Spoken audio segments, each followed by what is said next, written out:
Welcome back to the Tiger Hangar. This is Mike, and I'm coming at you with the MechFansToys Mechanics Studio Iron Sky MS-20, and it's their version of Astrotrain.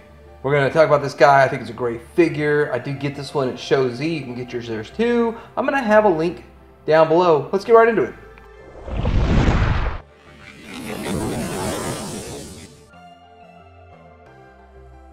Here's a quick look at the packaging, and it is the Iron Sky and Mechanics Studio. Here is the bottom of the packaging. Shows you pretty much all the modes. Top, line work. Yeah, looks good. Hey, real quick, since I had just done Magic Squares, that's the difference in size in the packaging to Magic Squares. It's just a massive, beefy box. So taking a good look at this guy, he is a nice looking figure. Starting at the top with the head, you do have the ball swivel. It goes up and down a little bit and side to side. He has some paint on the top of his head and on his face, which looks nice. The rest of this is mostly just plastic, but what you're gonna see is it's gray plastic with, no, it's purple plastic with the gray paint, but this is gray plastic. So kind of matches very well. Matching plastic and paint is usually a bit of a challenge. Now I do love this red paint down here, and then looking a bit lower. This is one nice looking bot.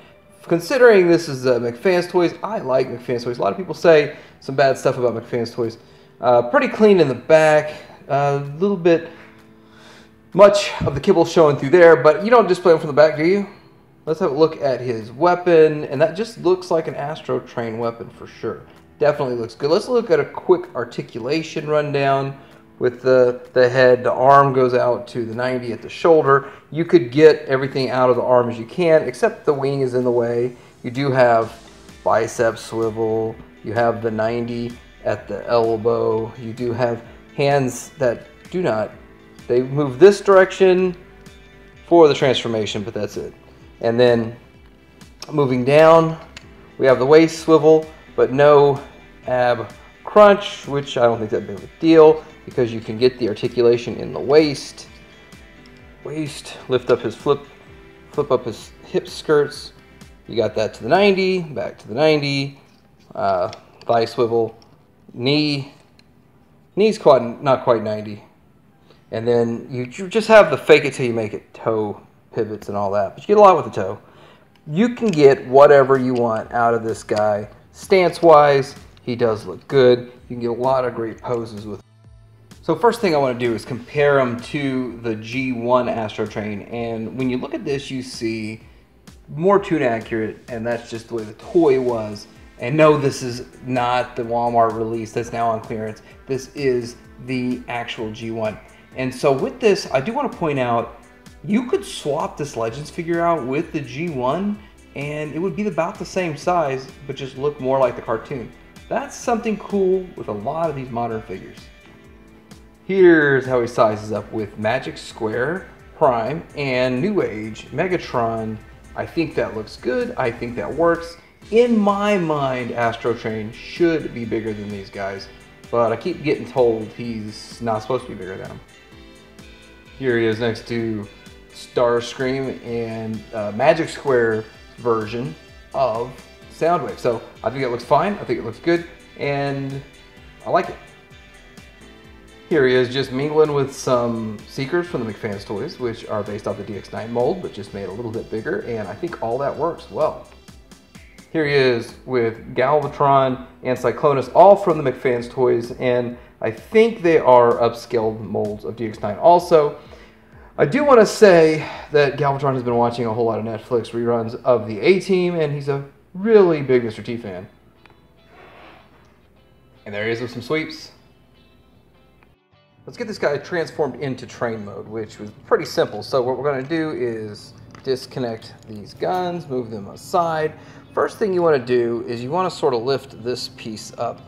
There's this back part there. You want to clear the wings and not bump his head, and flip this all the way around. That's the first thing to do. And then you can, now it says you can rotate the head around, but I don't see any point of rotating the head because it completely and closes it. Next, we're going to get these arms set up and ready to go. So we need to open this piece here and fold in the hand, which mine are still pretty tight. So, and then we're going to open this piece, and you're going to want the arms to be ready to go into here like so. They're going to clip together. Now do the other arm the same way, but you really don't want to, you can't completely clip them together just yet, because you're going to have a second set of tabs that you're going to use whenever, there it goes, whenever you put the legs up.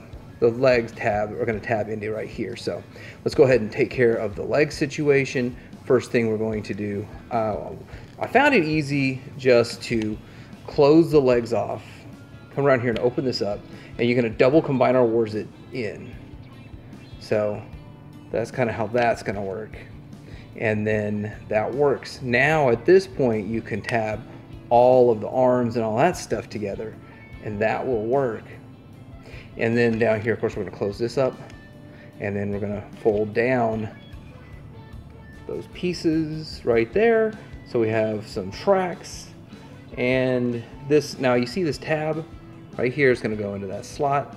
And so you need to fold the wings that direction, fold them all the way down, and tab it in, and then fold the rest of the tip of the wing over. Same thing on the other side, but a whole lot faster. Boom, boom, and that looks nice. So I'm gonna look at this train mode. This looks really good. Now it's not perfect, and there's some gappage here, which would have been interesting if they could have figured out a way around that. There's a bit of an opening on the top, but it sure beats what Hasbro put out. It beats what a lot of these other companies have put out. It looks good. I'm okay with the mode. I'm digging it. Somehow I didn't tab these together very well, or I did tab them, but they didn't stay together. So that is an issue. It's just they came apart, but that still looks so good. It just looks like a train, man. It gets the job done. A little bit of kibble. It almost looks like it could be a combiner leg in a way. Yeah, but anyway, the rear, we have some, the rear engines and stuff. We're gonna see that this is super G1 toy inspired. It really is, and it looks good. I like it. I do. Here's compared to G1, and you can see we still have that whole kind of breakup that's really copying the G1 transformation. We have over here, we see the engines, and the G1 train mode, I think, was the strongest mode for this figure, but it does look good. Here he is compared to a Legends Sweep in Sweep Alt mode. Let's get a better angle on all this. I think that angle looks so much better. And then that angle is going to be really good for when we bring in, that's kind of like a Secret Jet mode, an oversized Secret Jet MechFansToys, so you can kind of get an idea of size. I'm sure we'd love to have him in his exquisite train mode forever, because it does look that good. We need to put him into his other alt mode. So what we're going to do is start by untabbing the wings here, and we're going to get those back to into wings. And then we're going to flip this around. We can go ahead and move these back down like so. We have to separate the legs, which requires some separation of the arms because of the way they're tabbed in, because of those tabs that are right here. So we're going to separate the arms so that we can get to the legs and separate the legs without breaking the tabs. That's all there is to it. You don't want to break the tabs. No big deal. Get those tabs out of there. Okay. Now, as you can see, we're going to need to get in here and take out the nose. Take out the nose cone. So what we're going to do is we're going to see if we can open up the leg, lift this up, and we're going to fold this over. But you got to get the foot, which is also the grill of it, out of the way. We're going to fold it over and close this down. So we have that open. We're going to do the same thing on the other side. We're going to lift this up, fold this out of the way. Fold this over and get this tucked over out of the way. Close that up. Now we're going to tab these pieces together, and we're going to go back into vinyl works down and get those tabs closed back in. Right there. That looks good. Now we're going to flip them over and make sure we've got everything lined up and tabbed in right. For some reason that didn't tab right back in. The legs gave me some trouble. There we go. And we are getting pretty close. We need to open this up, and we have his mode. Let me make sure we have everything tabbed in. The wings need to tab in right here. There's a, like so, same right here. So what there is two tabs, and you just basically put the wing in between it. So it holds it into place, which is simple. It's very simple, it's very easy, it's very elegant. Let's get another angle and look at this guy. I think his shuttle mode looks good. It's a little bit weaker than the train mode, which is kind of an Astrotrain thing. There's a bunch of kind of opened kibbleness going on the side there. But from the top, he looks pretty clean, except you can still kind of see his lower chest and abdomen. The front looks pretty good. You still have some kind of overhang from the wheels from the train mode. And I couldn't seem to eliminate this gap here, which for some reason I felt like it should have been eliminated, but I didn't eliminate that. But he does look pretty good. Clean on the bottom. He is a pretty good looking space shuttle mode. I like it. Let's do a few comparisons now. Here he is compared to the G1, and it's definitely an homage to the G1. His fin is suffering from small fin syndrome because it is way smaller than the G1 counterpart version on the fin. The figure itself looks about the same length, about the same size, just a little bit stouter in this mode. The color scheme doesn't quite match because this is, again, supposed to match the cartoon, and this is, man, this is shiny though. I don't remember it being this shiny, but yeah, it's pretty dang shiny on the G1 toy. Right, so here he is compared to a Sweep, which is not holding his mode as well as I thought he would, and compared to a couple of Seekers. Let's move this around now.